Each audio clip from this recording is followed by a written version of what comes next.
자, 말씀 봅니다. 시브리서 11장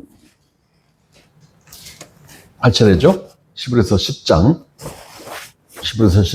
11절 말씀부터 봅니다. 이 말씀이 지금 주일날 전하는 말씀하고 지금 중복되죠? 네.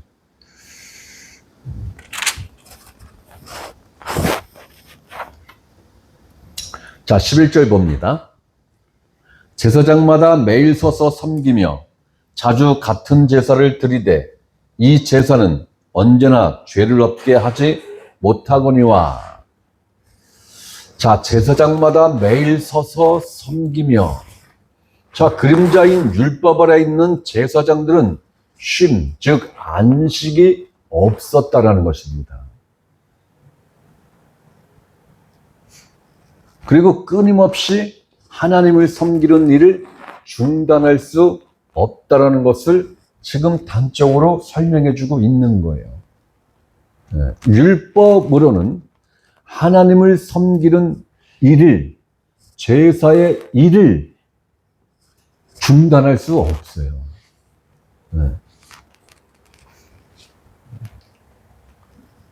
자, 그래서 자주 같은 제사를 드리되,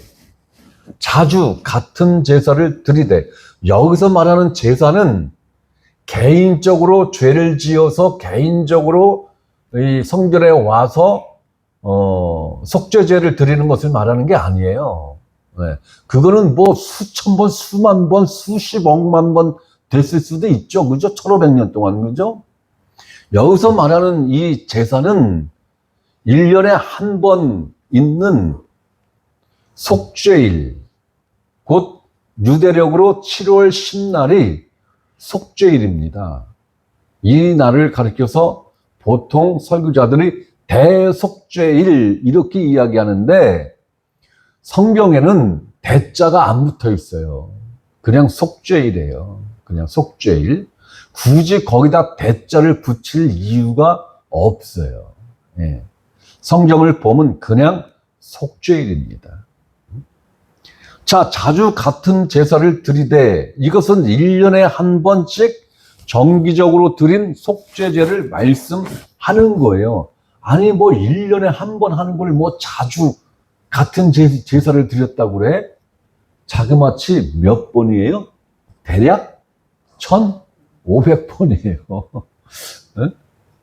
1년에 한 번인데 시내산에서 율법을 받은 그 시간으로부터 예수 그리스도가 십자가에 달리시는 그 시점까지 대략 한 1500년 정도 됩니다. 그러면은 매년 드렸다면 1500번을 같은 제사를 같은 날 매번 드린 거예요. 1년에 한 번씩 1500번을. 그걸 말하는 거예요, 지금. 그거를. 이 제사는 유대력으로 7월 10일에 드리는 속죄제는 언제나 항상 드릴 때마다 죄를 없게 하지 못하거니와. 속죄의 기능이 없다라는 거예요. 율법에는 속죄의 기능이 없다라는 거예요. 그렇다면 여기서 여러분들은 질문을 하셔야 돼요. 어떠한 질문을 해야 돼요? 아니, 어떠한 질문을 해야 돼요? 마치 처음 듣는 말씀으로 생각했을 때, 아니, 그러면은 동물 희생제사를 왜 드렸대요? 이 질문 해야 되는 거죠? 보통은 동물의 그 희생의 그 피제사로 사람들의 죄를 하나님이 용서해 주셨다. 보통 이렇게 가르치잖아요. 그죠? 네. 저도 그렇게 알고 있었어요. 몇 주 전만 해도. 근데 성경을 보니까, 이 시브리서를 보니까, 우리가 알고 있던 동물의 이 희생 제사에 대한 그 효력, 동물의 피에 대한 그 효능을 지금 정확하게 지금 해석을 하고 적용을 지금 하고 있잖아요. 그죠? 네. 이러한 해석과 적용은 다른 성경에 찾아보기 어려워요. 특히 구약 성경에는 모르겠습니다만 제가 못 보고 이해를 하지 못해서 그런지는 몰라도 구약 성경에서는 이렇게 설명하고 해석하는 말씀이 없지 않을까요? 그렇기 때문에 이 말씀이 희귀하면서도 귀한 거예요. 자, 죄를 없게 하지 못하거니와 죄를 없애지 못한다는 거잖아요. 그러면 동물 희생제사를 왜 드렸대요? 네? 아니, 동물 희생제사를 왜 드렸어요, 그러면? 응?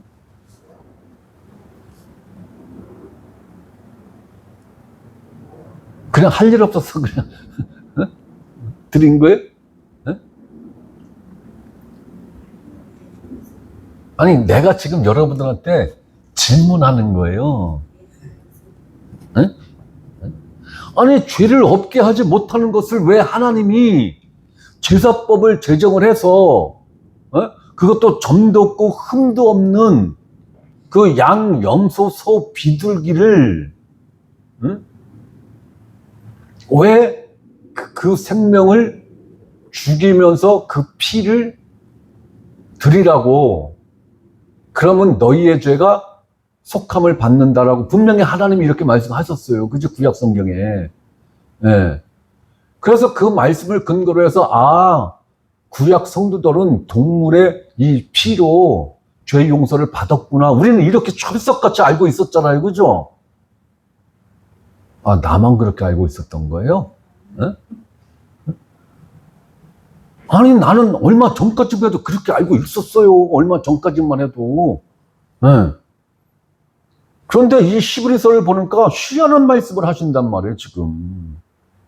그 희생 제사가 죄를 없게 하지 못했다라는 거예요. 응?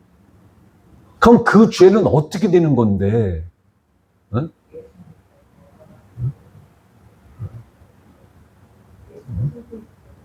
그러니까 이 부분을 이해를 못하는 거예요.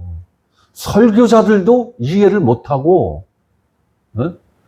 교인들도 이해를 못하는 거예요. 이 원리를. 왜 하나님이 동물의 희생제사를 드려라. 그러면은 너희의 죄가 속함을 받을 것이다. 하나님이 이 언약을 왜 하셨을까?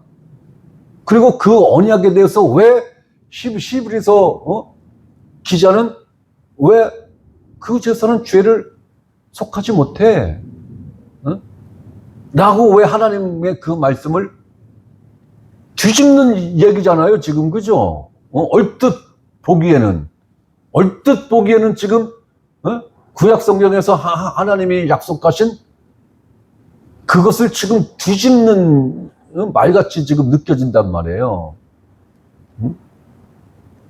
자, 여기서 우리가 속죄의 구약 성경의 속죄의 원리와 신약 성경에서의 속죄의 원리를 여러분들이 이해를 잘 하셔야 돼요. 네. 여러분들은 뭐 충분히 제가 여러 번 설명을 드렸기 때문에 여기에 대해서 충분히 이해를 하시기 때문에 제가 뭐 다시 한번 구체적으로 설명을 해야 되나요?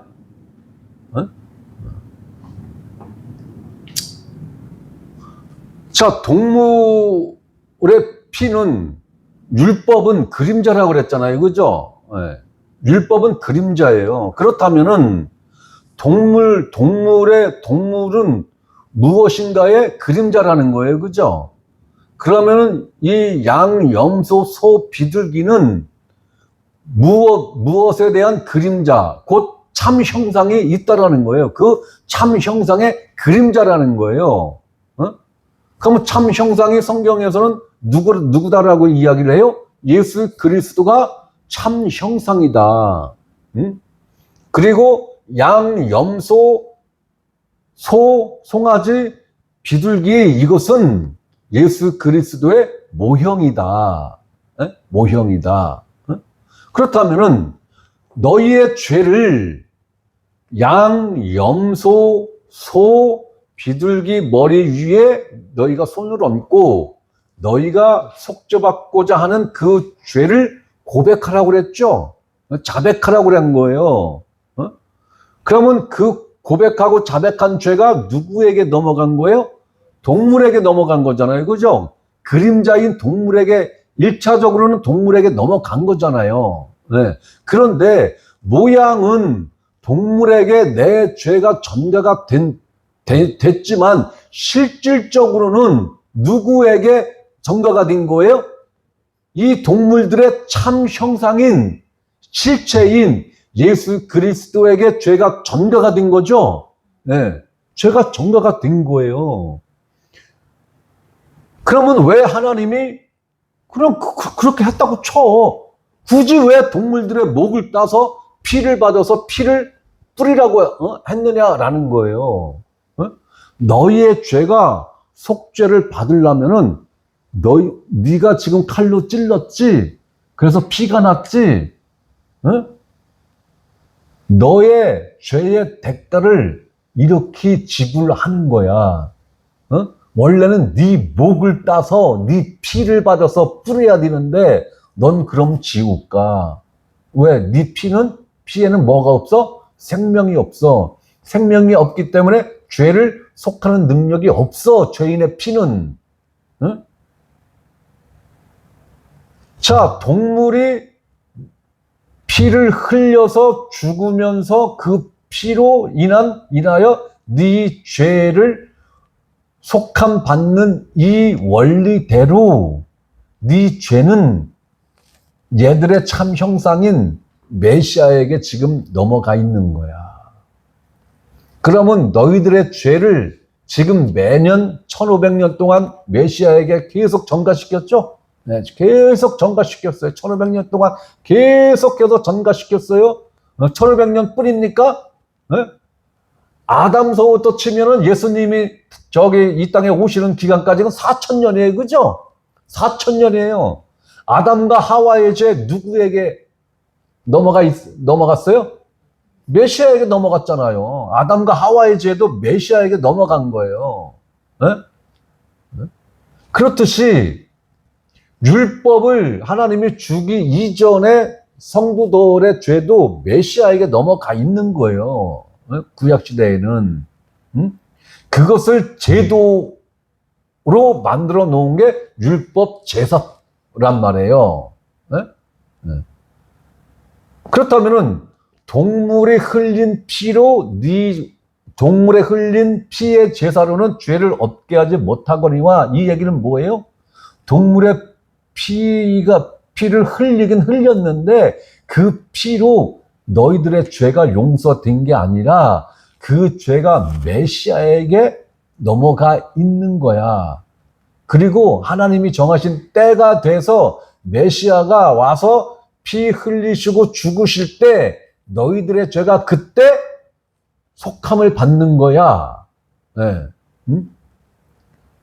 그러니까 그러니까 구약시대 성도들은 속죄의 원리를 믿은 거죠. 네. 구약시대 성도들은 속죄의 원리에 대한 약속을 믿은 거예요. 약속을. 그렇듯이 신약시대를 살아가는 우리들은 그 속죄의 원리에 대한 언약의 말씀을 완성하신 그 사실을 믿는 게 신약시대 우리들이고 우리들의 믿음이고, 구약시대 성도들은 너희들의 죄를 이러한 원리대로 메시아가 이 땅에 와서 그가 피 흘리고 죽음으로 너희의 죄가 그때 완전히 속죄되는 거야. 이 원리의 언약의 말씀을 믿고 구원받은 거예요. 구약시대 성도들은. 그래서 제가 이렇게도 말씀드렸었잖아요. 예수님이 십자가에서 다 이루었다라는 이 선언을 누가 가장 기뻐했을까요? 네? 신약 성도들이 기뻐했을까요? 네? 신약 성도들은 무덤덤해요. 네? 감흥 없잖아요. 그죠? 사실 없어요. 아니, 뭐, 보기로 했어. 뭘 했어? 어? 아, 성경에 그렇게 써있으니까 그런가 보다 하는 거지. 그냥 무덤덤 하잖아요. 감흥이 없잖아요. 그런가벼. 응? 그런데 구약시대 성도들은 하나님 나라에 가긴 가 있는데, 가긴 가 있는데, 언제 내 죄가 완전히 속죄가 될까? 응? 하나님, 내 죄가 언제 완전히 속죄가 됩니까? 응? 아직 외상값을 못 갚은 거죠? 응. 야, 갚았다고 쳐줄게. 걱정하지 마. 하나님이, 야, 너희들 외상값은 내 아들 예수에게 다 지금 전가가 돼 있어. 응? 그러니까 너희들한테는 빚 없어. 그 빚이 누구에게 다 넘어갔다고? 빚 문서가 누구한테 다 저당 잡혀 있다고? 예수에게, 내 아들 예수에게 저당 잡혀 있어. 그러니까 너희들은 마음 푹 놓고 그냥 있어. 쉬어. 그래도 하나님 말이 그렇지. 하나님이 마음이 획딱 언제 변하면 어떡해요? 그러면 다 꽝꽝이잖아. 그죠? 에? 그러면 다 무효잖아요. 에? 그러니까 하나님 얼른 메시아인 예수님을 하나님 아들을 빨리 보내서 얼른 이 죄 문제 좀 해결해 주세요. 이게 구약시대 성도들 구원받은 성도들의 최대의 소망이잖아요. 그죠? 천국에서. 그죠? 어?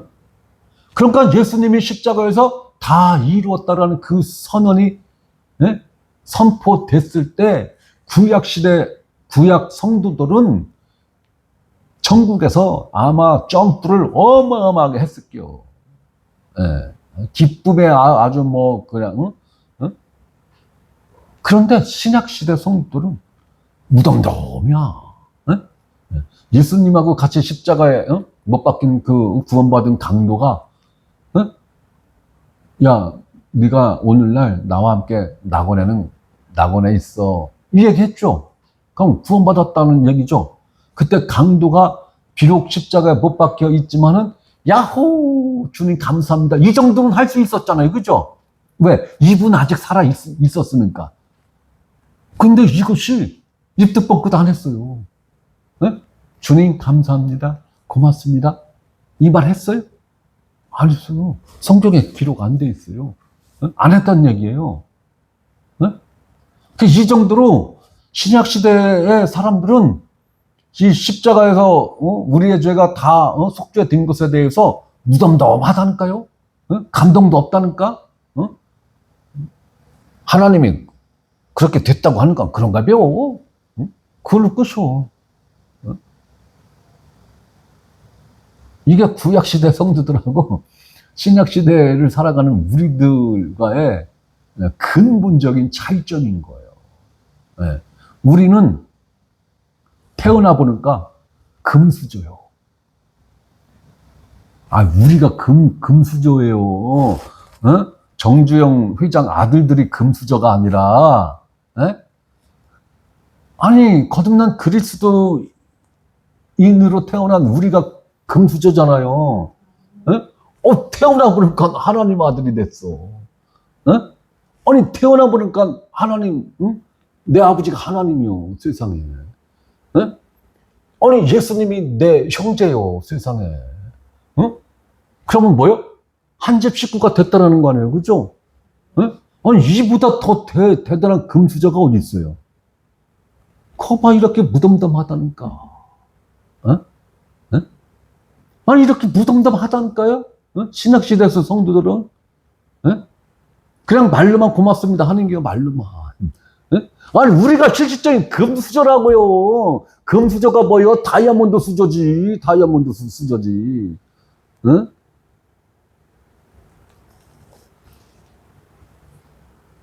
태어나 보니까 하나님이 아버지요. 예수님이 내 형제요. 응?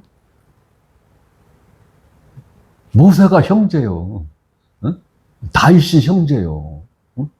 우리는 이제 그들 가서 만난다니까요. 응? 우리는 만나요. 만나기 싫어도 만나요. 응?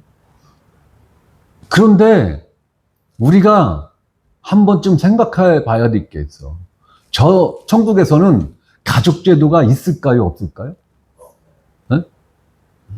하나님 가족은 있어요. 하나님 가족은. 그런데 내가 이 땅에서 살던 내 남편, 내 와이프, 내 자식 그 개념 없어요. 천국에서는 없어요. 응? 그래서 우리가 이 땅에서 미리 연습하는 거예요. 형제 자매라고. 응? 내 자식이 거듭났으면 형제예요. 그죠? 그러면 자식 대하듯이 대하면 안 되는 거예요. 응? 나와 동등한 형제를 대하듯이 대해야 되는 거예요. 여러분들 이거 생각해 보셨어요? 응? 내 자식이 거듭났으면 응? 그 자식을 집에서 대할 때는 응? 형제로 대해야 되는 거예요. 응? 이 원리를 모르는 사람들이 이 얘기 들으면 저 목사 미쳤어. 정신 나갔어. 응? 어떻게 부모 자식 간에 어떻게 형제가 돼요? 응? 아, 영적으로는 돼요. 영적으로는. 육적으로는 안 돼도. 응? 천국에서 그렇게 지내야 될 걸 우리는 이 땅에서 부분적으로 예행 연습을 하고 가는 거예요. 응? 자식이 거듭났으면요, 응? 육의 자식으로 인식하고 육의 자식으로 대하면은 안 돼요. 응? 그렇게 대해야 될 때는 그렇게 대해야 되겠지만, 응? 예수 그리스도 안에 있는 그 인식된 그 어떠한 그러한 응? 모임이나 그런 자리라면은 동등한 형제로서 동등한 자매로 인식을 하셔야 되는 거예요. 네. 이 개념을 반드시 가지셔야 돼요. 이 개념을. 응? 그래서 자식이라고 해서 자꾸 가르치려고 하면 안 돼. 응? 그 자식한테 때에 따라서는 배울 수도 있는 거죠. 당연히 배울 수 있는 거죠. 응? 우리는 그런 것도 한 번쯤은 생각을 해봐야 되는 거예요. 천국에서는 가족제도 없어요. 이 땅에서와 같은 가족제도 없다니까요. 나와 하나님하고의 관계, 나와 예수님하고의 관계, 수평적인 형제로서의 관계지. 응? 육적 부모 자식 관계가 천국까지 연결된다? 예수님이 그랬잖아요. 연결 안 된다고.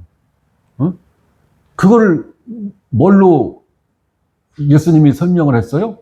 응? 7형제가 있는데 마지가 장가를 갔는데 애를 못 낳고 죽었어. 그러면은 유대법에는 그 형수를 바로 밑에 동생이 응? 해서 애를 낳으면은 아들 낳으면은 자기 형 아들로 줘야 돼요. 응? 그런데 둘째도 애를 갖기 전에 죽었어.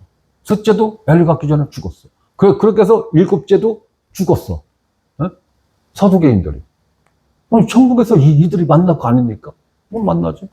그럼 누구의 마누라입니까? 응? 7형제가 다 이 한 여인을 취했는데, 그럼 누구의 아내로 살아야 됩니까? 그랬을 때 예수님이 뭐라고 그랬어요? 야, 너희가 성경을 모름으로 오해가 크다, 얘. 응? 천국에는 그런 거 없어. 시집 가고 장가 가는 거 없어. 그랬죠? 그러면 이 땅에서의 그 가족 관계가 의미가 없다라는 거죠. 천국 가면은. 천국 가면은 이 땅에서의 가족 관계가 의미가 없다라는 거예요.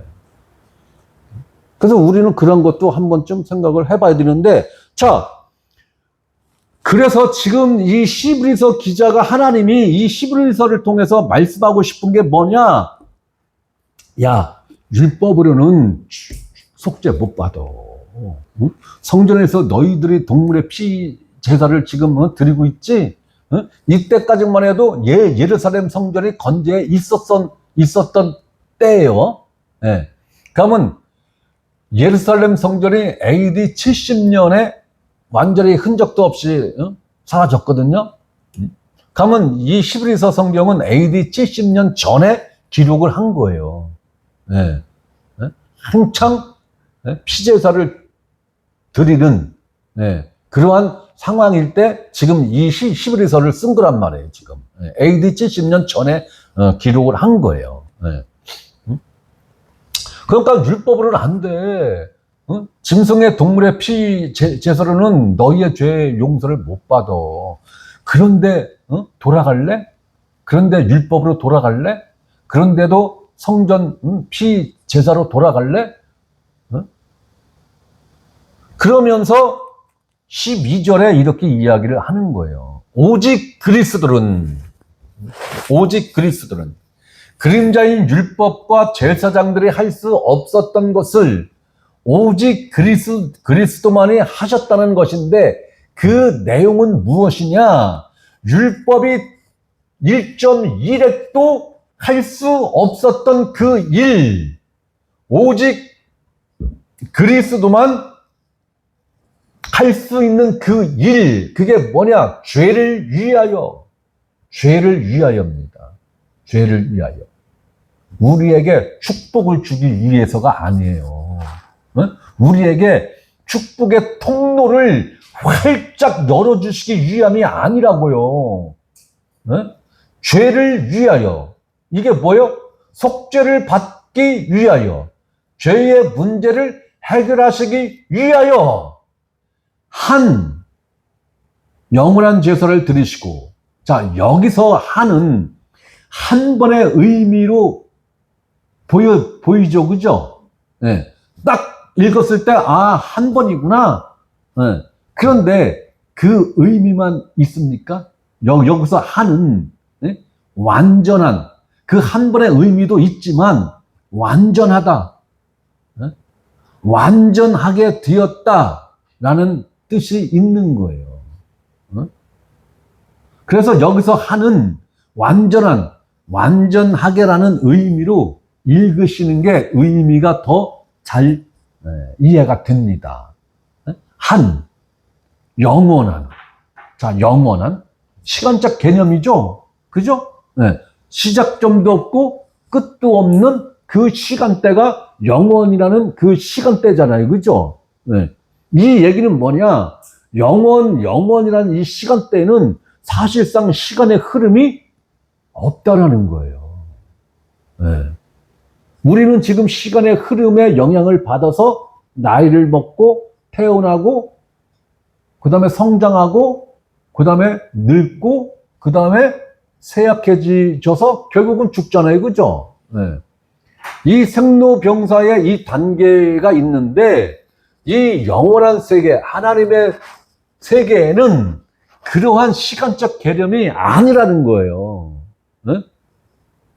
자, 여기서도 영원한이라는 이것은 시간적 개념으로 영원하다라는 의미가 분명히 있는 단어이면 틀림이 없어요. 그러나 그 개념으로 이해를 하기보다는 완전하다라는 의미로 이해를 하시는 게 더 효과적이라는 거예요. 한, 영원한, 완전하고 온전한 제사를 드리시고, 바로 이 말씀이 예수님이 성육신 하신 목적이란 말이에요. 죄를 위하여 한 영원한 제사를 드리시기 위해서 예수님이 하나님이 예비하신 그 몸을 입고 이 땅에 오신 목적이 바로 죄를 위하여 한 영원한 제사를 드리기 위해서 오신 거예요. 그러면 왜 죄를 위하여라는 이 단어를 콕 찍어서 이야기를 했을까? 죄를 위하여.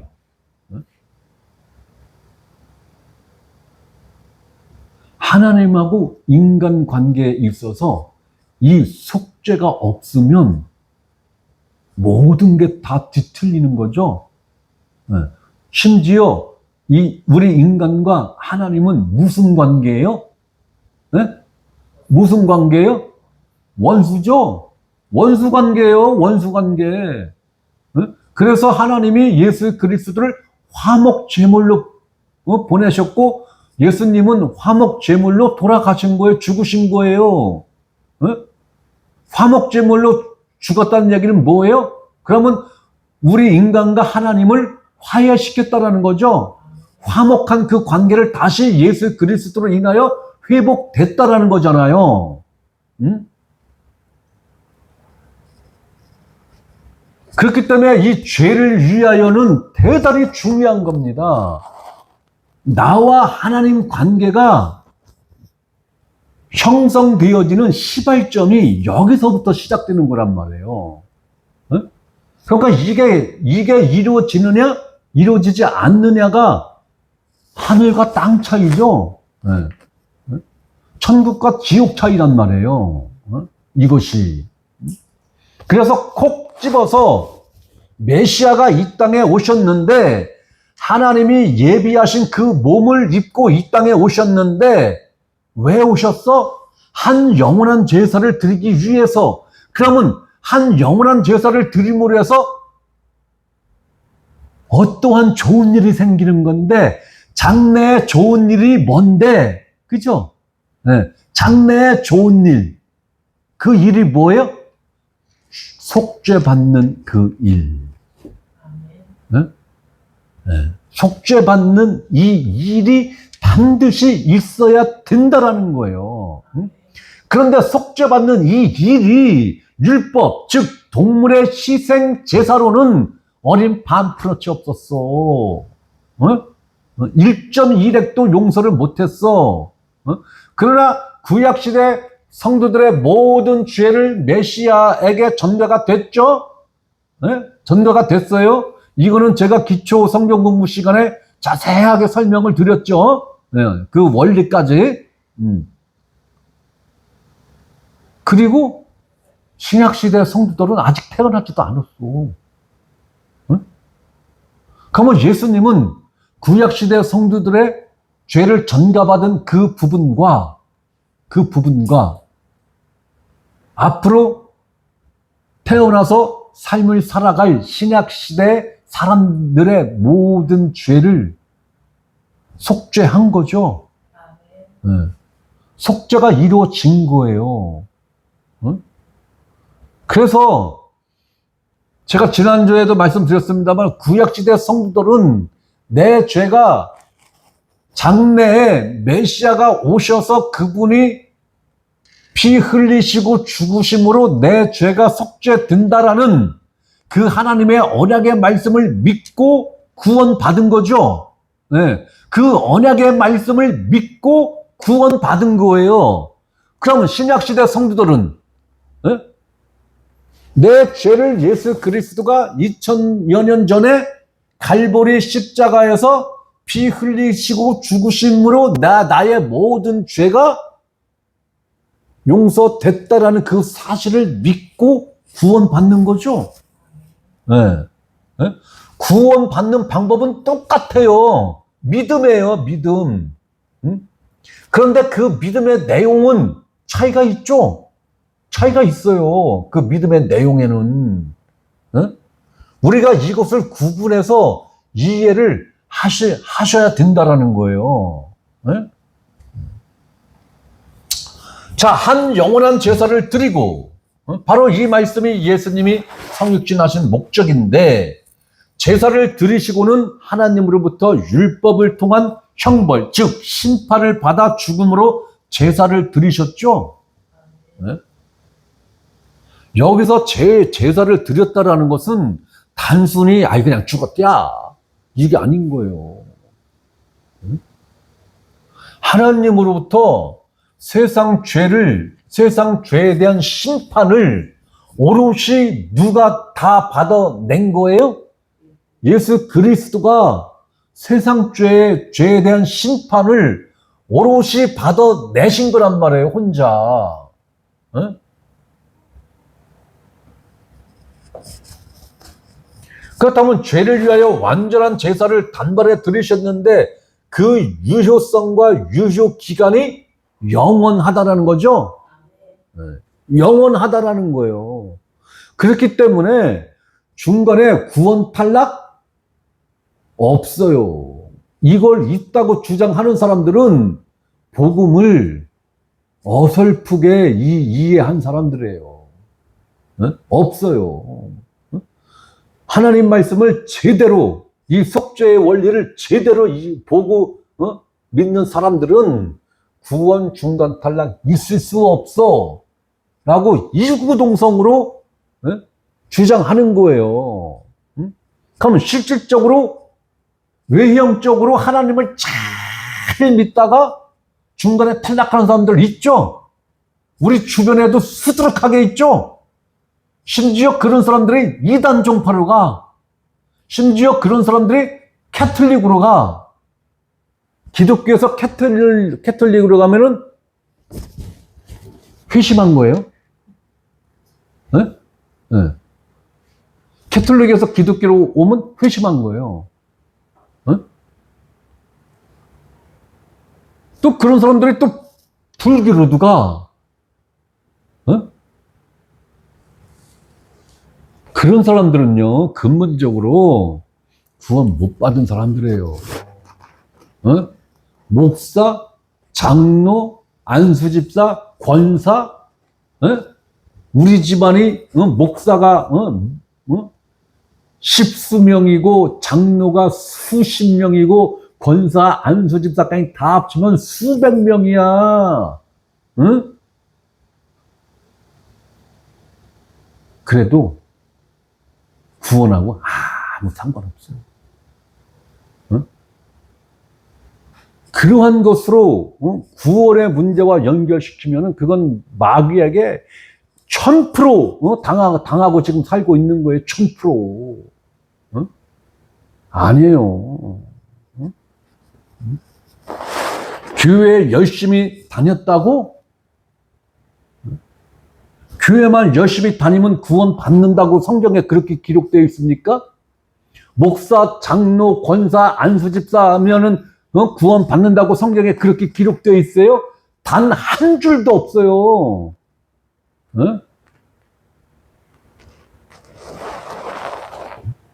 가룟 유다가 사도였죠? 사도도 구원 못 받잖아요. 사도였어도. 예수님이 직접 선택해서 부른 그 사도였는데도 구원 못 받잖아요. 그런 함정에 빠지면 안 돼요. 우리 집안이 기독교 집안인데 웃기는 소리 하고 있네. 오리지널 믿음은요, 대물림 안 돼요. 거듭남은요, 대물림 안 돼요. 내가 거듭났다고 그래서 내 자식들도 당연히 거듭나겠지. 웃기는 소리예요. 웃기는 소리예요. 그러면 내가 거듭나기 위해서는 우리 아버님이나 우리 어머님이 거듭나셨어요? 그분들 거듭나지 못했어요. 현재까지. 저희 아버님은 거듭나지 못하고 돌아가셨어요. 나하고 하나님하고 1대1 관계에서 거듭나는 거예요. 내 자식놈들도 하나님하고 1대1 관계 속에서 거듭나는 거지. 지 애비가 거듭났고 지 애비가 목사니까 당연히 거듭나겠지. 그건 사탄의 사탕 발림이에요. 사탄의 사탕 발림이라고요. 거기에 속으면 안 되는 거예요. 내 자식놈들도 하나님하고 1대1 관계 속에서 거듭나는 것이에요. 내 영향 1도 없어요. 복음을 깨달은 목사를 아버지로 둔 우리 자식들도요, 대물림으로 거듭난다고요? 그건 사탄의 소리예요. 그건 사탄의 소리라고요. 정확한 건 내가 하나님하고 1대1 관계 속에서 거듭났듯이 어느 누구라도 반드시 하나님하고의 1대1 관계 속에서 거듭나는 거예요. 응? 여러분들이 착각에 빠지면 안 돼요. 내가 거듭났으니까 자식놈들도 당연히 나한테 영향받아서 거듭나겠지.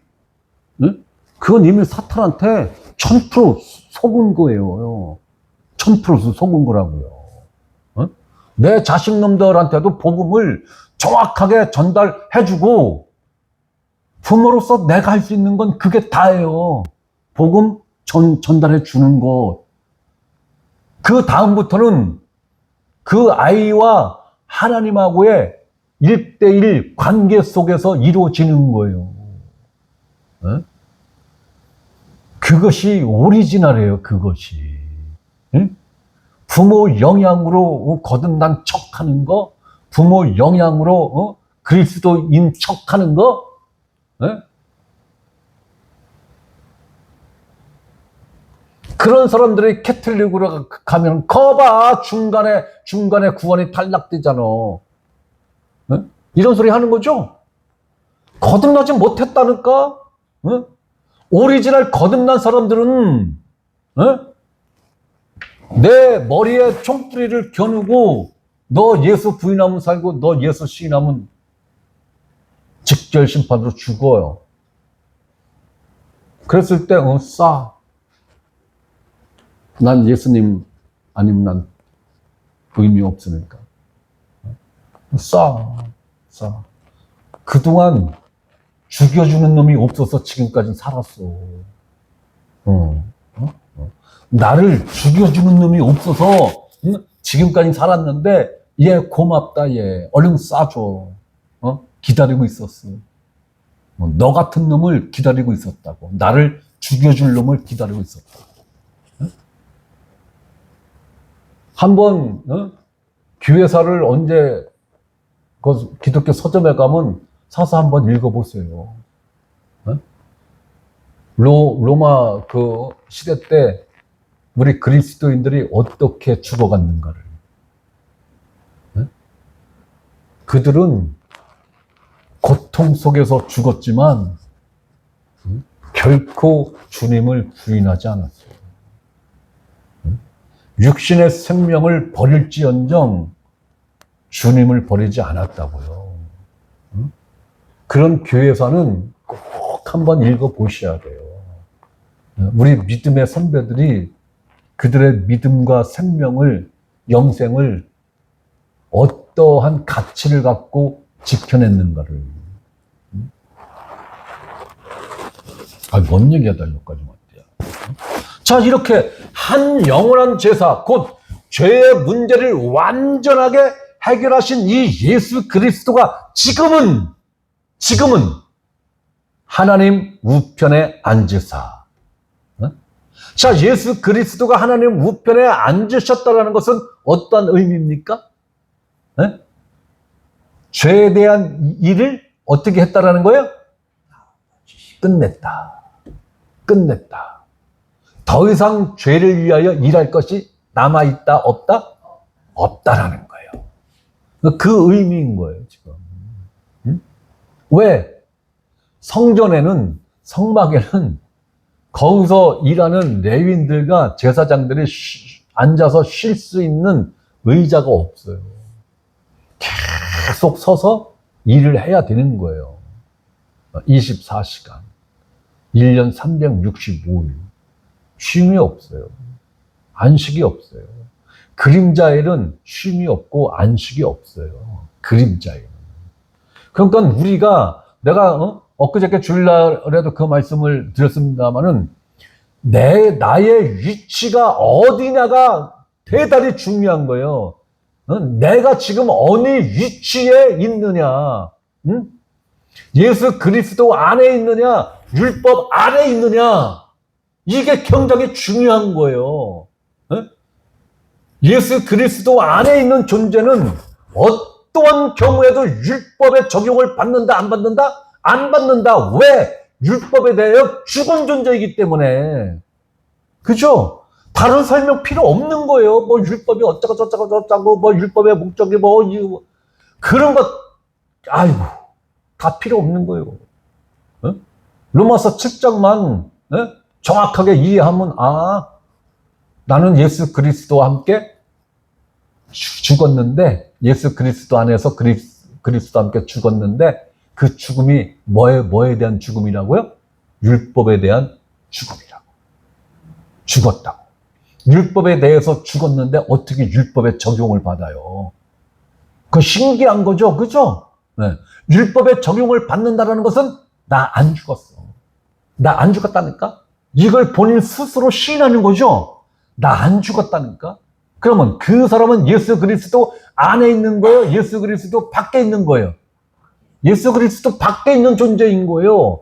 그럼 예수 그리스도 밖에 있는 존재는 내가 선택을 하든 안 하든 내가 시인을 하든 부인을 하든 그것과 상관없이 100% 율법 아래에 있는 존재죠. 100% 율법 아래에 있는 존재인 거예요.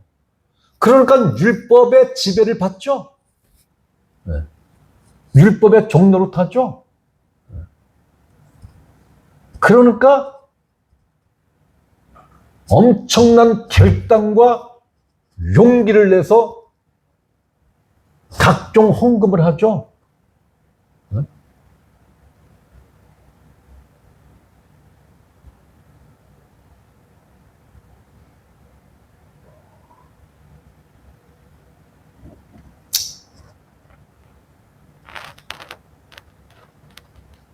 자, 우리가 율법에 대해서 한 7주 공부했어요. 그죠? 네. 어떻게? 여러분들은 이제 율법에 대해서 뭐 다 안다고 하면은 교만한 거고, 이제 쥐꼬리만큼 이제 봤어요. 그죠? 율법에 대해서. 그죠? 네. 쥐꼬리만큼 본 소감이 어떠십니까? 네. 율법이 무서워요? 아니면 네? 율법에 대해서 아주 홀가분한 마음을 갖습니까? 네. 율법에 대해서 율법은 있으나 없으나 나하고 상관이 없는 거네. 그러니까 율법 보기를 돌같이 봐라. 네. 나는 닭 쫓던 개 보듯이 하라. 난 그러려고 그랬는데 율법 보기를 돌같이 봐라. 기가 막힌 표현이지 않습니까? 우리는 그런 존재예요. 거듭난 그리스도인들만이 이 율법을 돌같이 볼 수 있는 거예요.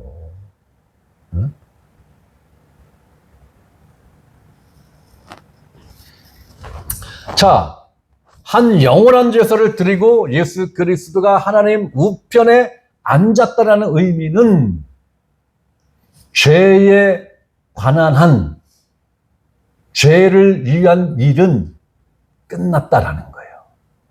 끝났다. 예수 그리스도가 부활 승천하셔서 하나님 보좌 우편에 앉으시는 순간 구약시대 성도들이 환호성을 질렀겠죠. 야, 끝났다. 네. 메시아에게 저당 잡혔던 우리 집문서가 드디어 백지화가 됐다. 끝났다 이제. 완전히 끝났다. 우리는 4,000년 동안 가슴을 졸이면서 천국에 있었는데 이제 앞으로 구원받아서 올 신약시대 성도들은 얼마나 행복하고 좋을까? 내 죄가 하나님으로부터 용서를 받을까, 용서를 받지 못할까, 이걸 전전긍긍할 이유가 단 1%도 없이 마음 편안하게 이 땅에서 살다가 속죄를 확정받고 구원을 확정받고 올라오는 이 신약시대 성도들이 얼마나 부러울까? 그죠? 구약시대 성도들은요, 이 땅에서도 전전긍긍했고 죽어서 천국에 가서도 전전긍긍했다니까요. 어? 그런데 신약시대 성도들은 이 땅에서도 편하냐? 육신의 생명이 죽어서 바로 올라가도 편하냐? 그러니까 구약시대 성도들이요, 신약 성도들을 엄청나게 부러워 하면서 12장에 보면은 아주 허다한 무리들이 우리의 믿음의 경주를 응원한다고 그랬어요. 그죠? 이거는 부러워서 쳐다보는 거예요. 부러워서. 야, 저 형제들은 얼마나 행복해. 저 형제들은 이 땅에 있으면서 육신을 입고 있는 동안에도 야, 저렇게 마음 편하게 삶을 누리네. 우리는 그냥 전전긍긍하면서 살았는데, 야, 우리 저 믿음의 형제들은 참 좋겠다. 참 부럽다. 우리 믿음의 선진들이 지금 우리를 그렇게 지금 부러워하고 있다고요. 그런데 우리는 그 가치를 잘 몰라. 공산국가에서 태어난 사람들은 자유의 가치를 안 가르쳐도 알아. 그죠? 그런데 미국이나 대한민국에서 태어난 존재들은 자유의 가치를 몰라. 태어나면서부터 이 자유 속에서 쭉 살아왔는데 이 자유의 가치를 몰라요. 그러니까 독재자가 좋은 거야. 독재자가. 야, 야, 저거야. 야, 그걸 하면 안 돼. 이런 독재자가 좋은 거요. 봐요. 우리 손주들은 독재자를 찬양한다니까요. 독재자를. 왜? 카리스마 있잖아. 아, 멋있잖아. 날 따르라. 날 따르라. 너희들은 닭장에서 살아. 내가 월급 1,000만 원씩 그냥 줄 거니까. 그 대신에 전기불은 내가 꿀게요. 그리고 너희들 일어나는 시간도 내가 결정할게. 너희들에 대한 모든 것은 내가 결정할게. 너희들은 생각도 하지 마. 그 대신에 월급은 1,000만 원씩 줄게. 이 시대가 곧 온다니까요. 이 시대가 적그리스도 시대예요. 그 적그리스도를 찬양한다니까요. 그 예행 연습을 공산국가를 통해서 예행 연습을 시키고 있는 거예요. 공산국가를 통해서.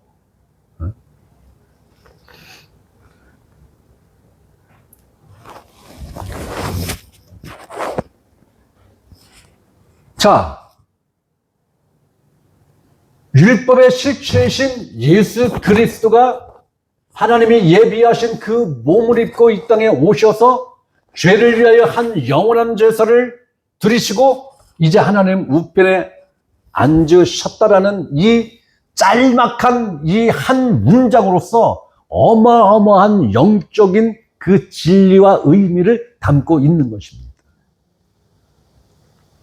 자, 실체이신 예수 그리스도는 이제 하나님 우편에 앉으셨어요. 그런데 그림자인 인간 제사장들은 매일 서서 섬겼다고 했죠. 그런데도 죄가 없어졌습니까? 죄는 여전히 있었단 말이에요. 자, 4절에 보면은, 10장 4절에 보면, 황소와 염소의 피가 능히 죄를 없이 하지 못함이라. 11에서 7장 19절은 율법은 아무것도 온전하게 못할지라. 이 말씀 잘 보셔야 돼요. 율법은 아무것도 온전하게 못할지라. 근데 율법을 지키면 축복받는다고요? 아니, 율법은 아무것도 온전하게 못한다라고 하나님이 이렇게 딱 못을 박아놨는데, 그거 몇 가지 율법 조항을 613가지를 완벽하게 100%를 지켜내는 것도 아니고 고작 2-3가지를 지켰다고 해서 하나님이 축복의 통로를 열어준다고요? 에이, 생각만 조금만 해보면 금방 눈치챌 수 있잖아요. 그건 욕심이에요. 욕심이에요. 인간의 욕심을 누군가가 이용해 먹고 있는 거예요.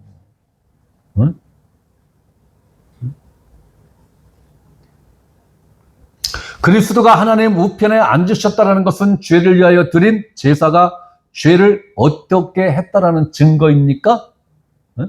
완전하게 해결하셨다라는 강력한 증거지요. 그리스도의 제사가 한 영원한 제사라는 의미 역시 죄를 위한 제사로서 속죄를 완전하게 이루셨다라는 선포의 말씀이죠. 이 말씀을 통하여 알 수 있는 것은 예수 그리스도가 이 땅에 오셔서 십자가를 지신 목적 중 한 가지가 무엇이라는 것입니까? 죄의 문제를 해결하는 것. 즉, 죄를 위하여, 즉, 세상 죄를 해결하기 위하여 십자가를 지셨다라는 것입니다. 그런데 오늘날 자칭 크리스찬이라고 하는 사람들의 행태를 보면 예수님의 피와 죽음으로 드린 제사의 효능과 능력이 겨우 우리가 생각나고 기억나는 죄만을 고백한 그것만 용서를 하는 예수 그리스도의 피를 이렇게 제한시킬 수 있는 겁니까?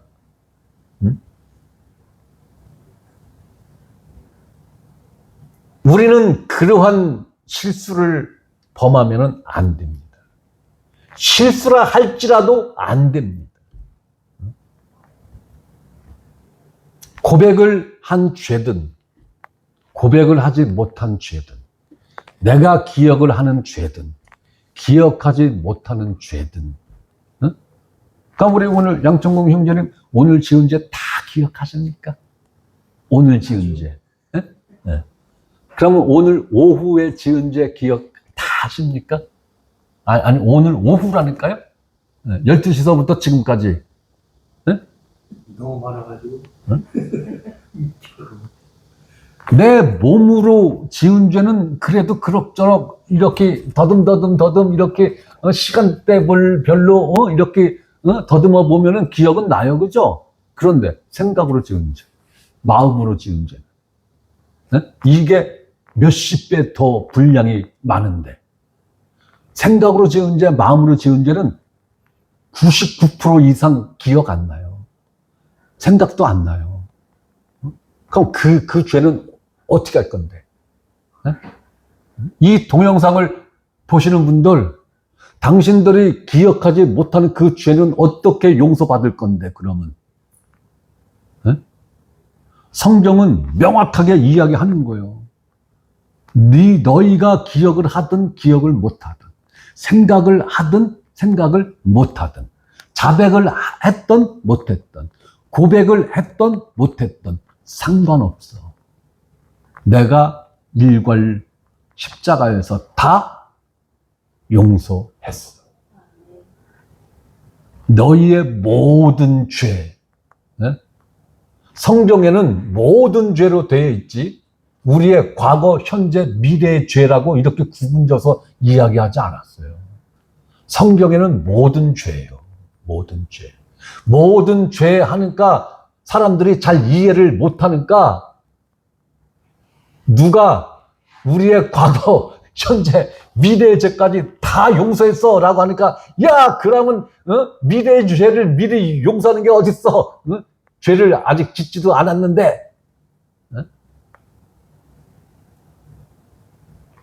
그 관점은 내가 중심이 돼서 본 관점이에요. 그죠? 그러면 나를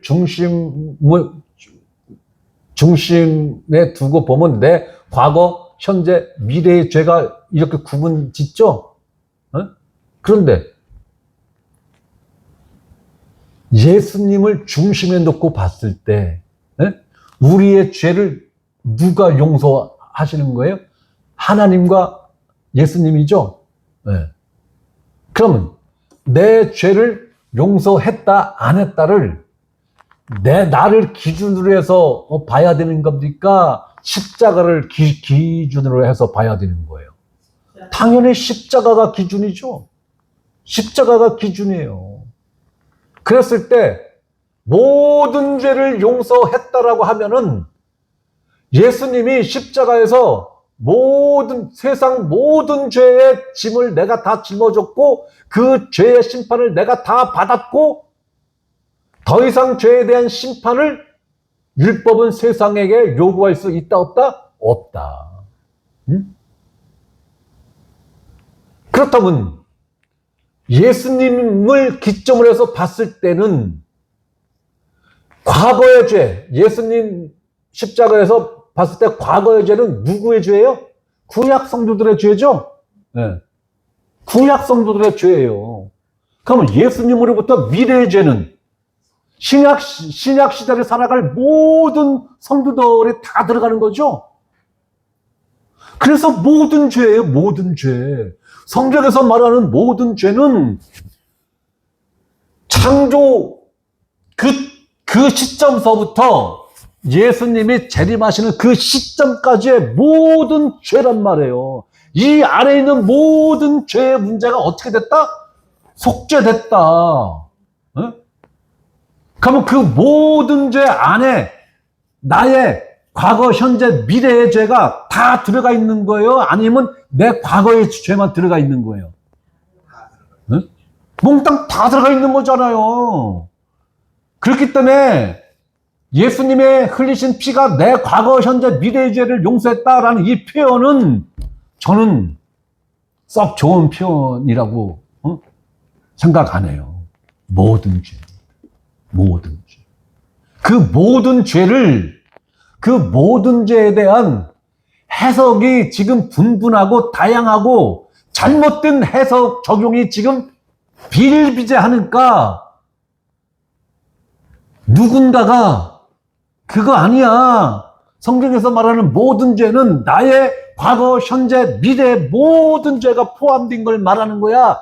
답답한 심정에서 그렇게 이야기한 거라고요. 성경은 모든 죄예요, 모든 죄.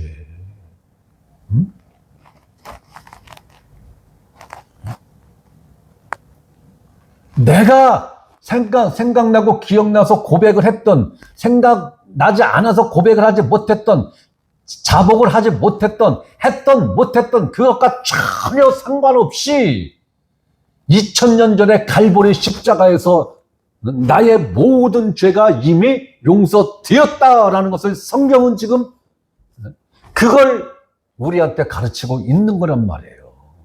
이게 복음의 핵심이라고요. 복음의 핵심.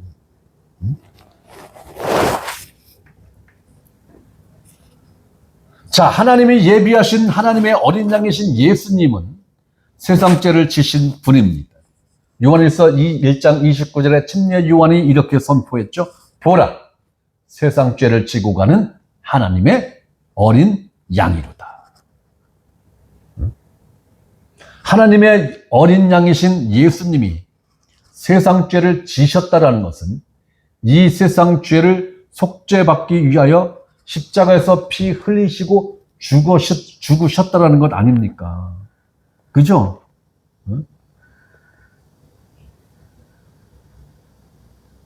그 결과가 어떻게 되었다라는 거예요? 그 결과로 14절 말씀을 읽고 끝나겠습니다. 설명은 다음 주에 드릴게요. 그가 거룩하게 된 자들을 한 번의 죄사로 영원히 온전하게 하셨느니라. 요 말씀까지 설명드리고 15절부터 다음 주에 설명드릴게요. 14절은 오늘 설명드릴게요. 자, 그가 누굽니까? 예수 그리스도가 거룩하게 된 자들을, 완전한 속죄를 이루신 예수 그리스도를 믿는 자들을 위하여 한 번의 제사로, 여기서 말하는 한 번의 제사가 어디서 드린 제사입니까? 십자가에서 드린 그 제사, 그죠? 한 번의 제사로 영원히 온전하게 하셨느니라. 여기서 말하는 영원히는 시간적 의미로서의 영원입니다. 시간적 의미로서의 영원으로 이해를 하셔야 의미가 정확하게 이해가 되는 거예요. 영원히 온전하게 하셨느니라. 여기서 온전은 90%에 100%예요? 100%죠? 100%예요. 자, 이 말씀을 흥정역 성경은 이렇게 기록하였습니다. 이는 그분께서, 누구? 예수 그리스도께서 한 번 헌물을 드리심으로 십자가에서 자신을 하나님의 제사 제물로 드림으로써 거룩히 구별된 자들을, 거듭난 그리스도인들을, 성도들을 영원토록, 언제까지? 영원토록이라는 이 의미가 언제부터 언제까지예요? 시작도 없고 끝도 없는 그 시간. 네. 완전하게 하셨기 때문이라. 여기서 말하는 완전하게의 의미가 무엇입니까? 완전한 속죄, 완전한 속량, 완전한 용서를 말하는 거죠.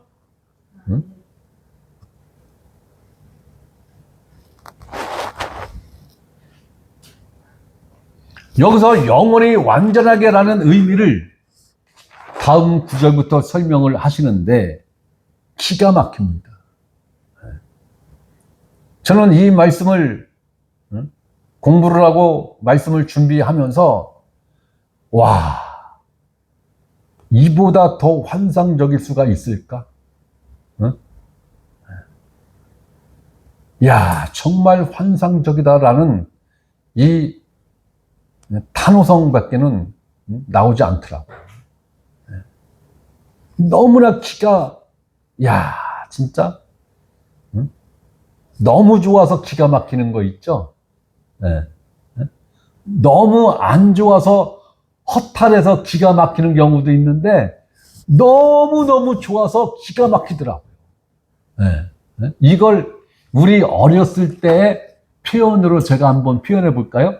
네? 우리 어렸을 때는 그런 상황에서 이렇게 표현했어요. 야, 기똥차다. 그죠? 야, 기똥차다. 이렇게 표현을 했어요. 이거는 감탄사입니다. 감탄사. 저희가 초등학교, 중학교 다녔을 때 쓰던 감탄사예요. 정말 환상적으로 좋을 때, 야, 기똥차다야.